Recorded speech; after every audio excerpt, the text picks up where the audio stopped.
लेकिन इससे पहले ये सवाल कि आज का जो फैसला है उसको हमारे पैनलिस्ट किस तरह से देख रहे हैं, मैं तारुफ करवा दूँ। डॉक्टर दानिश आज हमारे साथ कराची स्टूडियोज़ में, उनके साथ साथ नज़ीर लगारी साहब हमारे साथ कराची स्टूडियो से हमें ज्वाइन कर रहे हैं, एहतशामुल हक साहब इस्लामाबाद स्टूडियो से हमें ज्वाइन कर रहे हैं, शहजादा जुल्फ़िकार कोयटा स्टूडियो से हमारे साथ मौजूद है। डॉक्टर दानिश की जाने बढ़ूंगी ये सवाल है कि डॉक्टर दानिश साहब, किस तरह से आप इस फैसले को आज के देख रहे हैं?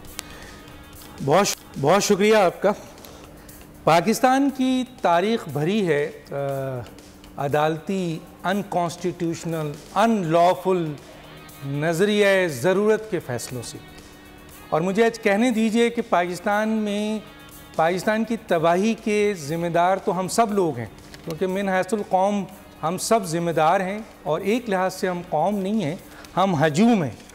लेकिन जिसके पास सबसे ज़्यादा ताकत होती है, वैसे तो ब्यूरोक्रेट्स भी इन्वॉल्व हैं, सियासतदानों को भी कहा जाता है, आपके जजेस को भी कहा जाता है, फ़ौज के जनरल्स भी शामिल होते हैं, मीडिया पर्सन भी शामिल होते हैं, कि ये सब जिम्मेदार हैं पाकिस्तान की आज की जो पोजीशन है, कोई इससे बाहर नहीं है। लेकिन जो सबसे ज़्यादा जिम्मेदार हैं, मैं समझता हूँ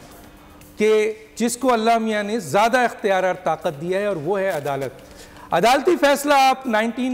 देख लें जनाब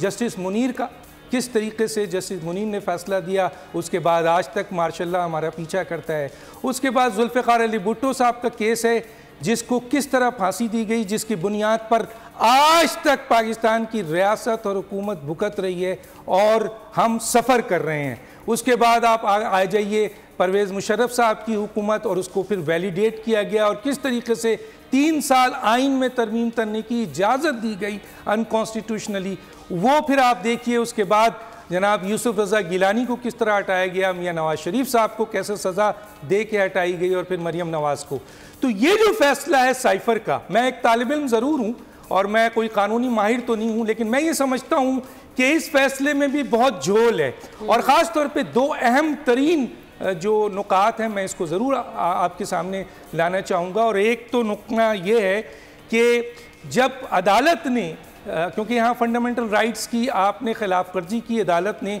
कि वुकला जो इमरान खान के वुकला थे, उन्होंने केस को डिले किया, बिल्कुल गलत किया, उनको मेरिट पे इस केस को करना चाहिए था। लेकिन अगर केस को डिले किया गया तो स्टेट कौंसल जो नामजद किया गया अदालत की तरफ से, ये गैर कानूनी इक़दाम है, क्योंकि स्टेट कौंसल सिर्फ एक बुनियाद पर नामजद किया जा सकता है कि अगर कोई मुल्जिम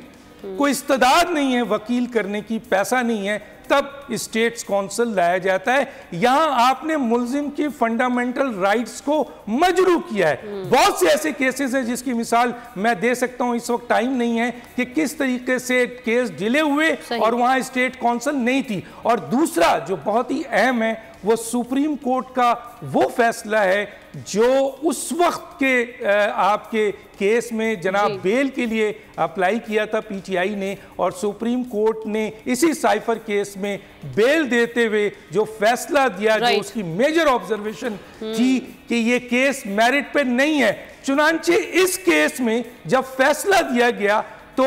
इस ट्रायल कोर्ट के प्रोसिक्यूशन ने उस केस को जो सुप्रीम कोर्ट ने फैसला दिया था उसको कवर नहीं किया। चुनांचे इसमें भी नवाज शरीफ साहब की तरह, क्योंकि नवाज शरीफ को आपको भी टेक्निकली बहुत सी हिजेस थी जिसकी बुनियाद पर उनको रिलीफ मिला है। मैं ये समझता हूं कि ये भी एक अनकॉन्स्टिट्यूशनल, अनलॉफुल जल्दी में फैसला है, जिसका नतीजा ये निकलेगा कि जब ये अपीलेट कोर्ट में जाएगा तो ये ठहर नहीं सकेगा। और इस तरह के केसेस से जो आपने कहा कि वोट बैंक और यकीनन पीटीआई के ऊपर असर हुआ होगा, लेकिन अगर ये सिंपैथी वोट की तरफ चला गया, अगर ये मामला इस तरीके से आया कि ये विक्टिमाइजेशन है, ये फंडामेंटल राइट्स के खिलाफ है, ये गलत फैसला दिया गया है, तो फिर ये वोट बैंक, पाकिस्तान में सिंपैथी वोट बहुत तेजी से